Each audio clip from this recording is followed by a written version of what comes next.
ভারতের বিপক্ষে টি-20 সিরিজের দল ঘোষণা হয়ে গেছে। সবচেয়ে বড় ঘটনা হচ্ছে মেহেদী হাসান মিরাজ 14.5 মাস পর আবার ফিরেছেন টি-20 দলে। তাকে ভাবা হচ্ছে সাকিব আল হাসানের বিকল্প হিসেবে। কারণ সাকিব আল হাসান ইতিমধ্যে অবসর ঘোষণা করেছেন টি-20 ফরম্যাট থেকে। তার জায়গাটা মেহেদী হাসান মিরাজ নেবেন, এটি কিন্তু বলা হচ্ছে। তো আমার মনে হয় না যে সাকিবের জায়গা আসলে মিরাজ কেন, কারো জায়গা কেউ কিন্তু কখনো নিতে পারেন না। আর দুজন কিন্তু দুই ধরনের ক্যারেক্টারিস্টিক্সের। সাকিব আল হাসান তিনি বাঁহাতি অলরাউন্ডার, আর মিরাজ কিন্তু ডানহাতি অলরাউন্ডার। বাঁহাতি স্পিন করেন সাকিব আল হাসান এবং ডানহাতি অফ স্পিন করেন মিরাজ। ব্যাটও করেন ডান হাতে আর সাকিব করেন বাঁ হাতে। তো এখানেই কিন্তু দুজনের মধ্যে পার্থক্য। তবে একই ধরনের তাদের যে ব্যাটে বলে পারফরমেন্স, সেটি কিন্তু সেই পারফরমেন্সের কারণেই ভাবা হচ্ছে সাকিবের রিপ্লেসমেন্ট হবেন মিরাজ। টি-20 ক্রিকেটে সাকিব আল হাসানের যে রেকর্ড, যে পারফরমেন্স, তার কিন্তু ধারে কাছেও মেহেদী হাসান মিরাজ নেই। প্রায় 10 বছরের আন্তর্জাতিক ক্যারিয়ারে টি-20 ফরম্যাটে কখনোই থিতু হতে পারেননি, স্টেবল হতে পারেননি মেহেদী হাসান মিরাজ। কারণটা হচ্ছে তার পারফরমেন্স। আন্তর্জাতিক টি-20 ফরম্যাটে তার কিন্তু আহামরি কোনো পারফরমেন্স নেই। 25টি টি-20 খেলেছেন, মাত্র 13টি উইকেট দখল করতে পেরেছেন এবং 200+ রান করেছেন। এভারেজও কিন্তু 14+, স্ট্রাইক রেটও 119। অর্থাৎ এই ফরম্যাটে কিন্তু তার যে এরকম পারফরমেন্স, সেই কারণে তিনি কিন্তু দীর্ঘ 14.5 মাস দলের বাইরে ছিলেন। অবশেষে তিনি ফিরেছেন। তাকে নিয়ে বাংলাদেশের টি-20 দল যেটি ঘোষণা করা হয়েছে ভারতের বিপক্ষে আসন্ন টি-20 সিরিজে, সেই দলটি কেমন হলো, এই দলটি নিয়ে বাংলাদেশ দল কতদূর যাবে কিংবা কতটুকু ভালো করতে পারবে ভারতের মাটিতে 3 ম্যাচের টি-20 সিরিজে, সেটিই কিন্তু আলোচ্য বিষয়, সেটিই কিন্তু দেখার বিষয়। ভারতেরও কিন্তু একেবারে ইয়াং যত জেনারেশন উঠে আসছে ক্রিকেটে, তাদেরকে নিয়ে এই দলটি গড়া হয়েছে। ইয়াংদের মধ্যে অনেকেই কিন্তু আবার নেই, যেমন শুভমন গিল, ঋষভ পান্ত, এবং বোলারদের মধ্যে কিন্তু অনেকেই নেই, জসপ্রীত বুমরা, মোহাম্মদ সিরাজ, তারা কিন্তু কেউ এই টি-20 দলে নেই। রবীন্দ্র জাদেজা, অক্ষর প্যাটেল, তারাও কিন্তু এই টি-20 দলে নেই। লোকেশ রাহুল নেই, রোহিত শর্মা আর বিরাট কোহলি তারা তো অবসরই নিয়েছেন। ওইরকম একটি পূর্ণাঙ্গ শক্তির যে দল, সেই দলের বিপক্ষে কিন্তু বাংলাদেশ প্রথমবার টি-20তে ভারতকে হারিয়েছিল ভারতেরই মাটিতে। দিল্লিতে সেই ম্যাচটি হয়েছিল 2019 সালে, বাংলাদেশ সর্বশেষবার যখন ভারত সফর করেছিল। সেবারে 2 টেস্টের বিপরীতে 3টি টি-20 খেলেছিল এবং দিল্লিতে বাংলাদেশ দল ভারতের বিপক্ষে প্রথমবার এই ফরম্যাটে জয় তুলে নেয়। সব মিলিয়ে টি-20 ফরম্যাটে 14 বার মোকাবেলা হয়েছে দুই দলের, তার মধ্যে 13 বারই বাংলাদেশ হেরেছে, একবার জয় পেয়েছে, সেটি দিল্লিতে। তো সেটি অনুপ্রেরণা হতে পারে। যদিও হার্দিক পান্ডিয়া অনেক পার্থক্য গড়ে দিতে পারেন, তিনি কিন্তু রয়েছেন, রবি বিষ্ণই রয়েছেন, অর্শদীপ সিং রয়েছেন, সব মিলিয়ে কিন্তু একটি দল গঠন করা হয়েছে। রিঙ্কু সিং রয়েছেন, যারা কিন্তু ইন্ডিয়ান প্রিমিয়ার ক্রিকেট লিগ এবং বিভিন্ন সময়ে ভারতীয় জার্সিতেও আন্তর্জাতিক ক্রিকেটে খুব ভালো ভালো পারফরমেন্স করেছেন।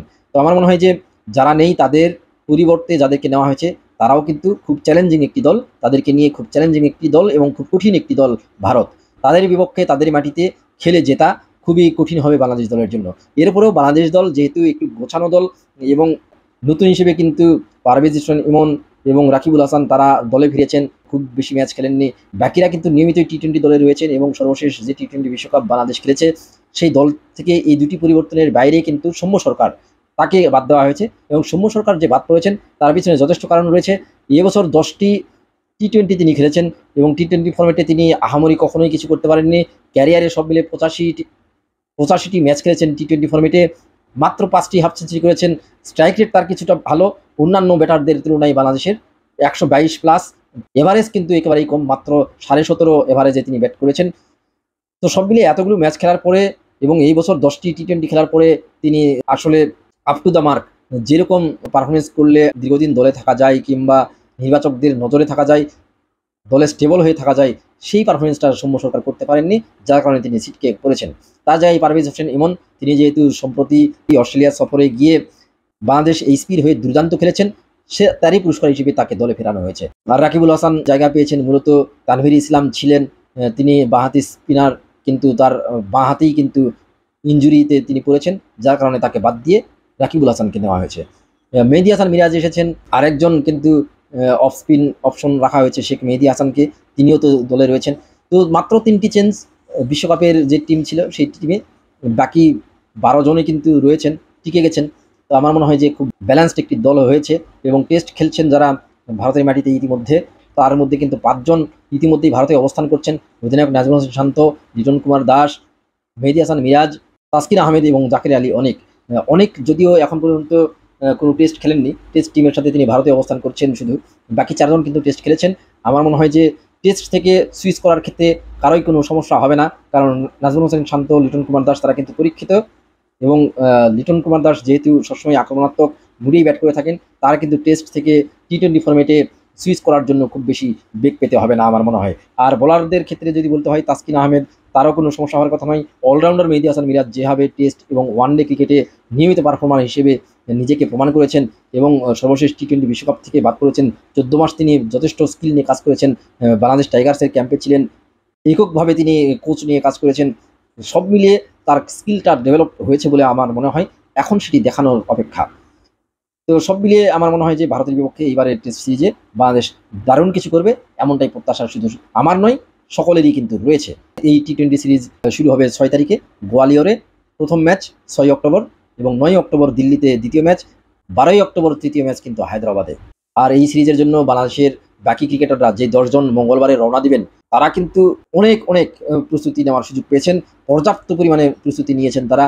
কারণ গত 1 মাস তো তারা একেবারে যেটি জাতীয় দলের আনুষ্ঠানিক অনুশীলন, সেই অনুশীলনটা তারা করেছেন মিরপুর শেরেবাংলা ক্রিকেট স্টেডিয়ামে, এবং ম্যাচ সিনারিওতে বিভিন্ন সিচুয়েশনে কীভাবে খেলতে হবে, ব্যাটিং বোলিংয়ের সেই অনুশীলনটা তারা করেছেন। স্কিল অনুশীলনটা হয়েছে খুব ভালোভাবে, একটানা ঘাম ঝরিয়েছেন তারা, এবং তার আগে কিন্তু বাংলাদেশ টাইগার্সের ক্যাম্পেও তারা ছিলেন। তার মানে সব মিলিয়ে এই টি-20 সিরিজের আগে দুর্দান্তভাবে, আমার মনে হয় যে 100 ভাগেরও বেশি প্রস্তুতি নিয়ে ফেলেছে বাংলাদেশ দল। তো এরপরে এখন শুধু মাঠে গিয়ে ভালো কিছু করবার। ভারতের মাটিতে যদিও যারা আইপিএল থেকে এসেছেন, নতুন যারা প্লেয়ার এসেছেন পারফর্মার নিয়মিত, তাদের বিপক্ষে ভারতের মাটিতে খেলা কিন্তু খুব কঠিন, কারণ ভারতের সবগুলো উইকেটে কিন্তু অনেক রান হয়।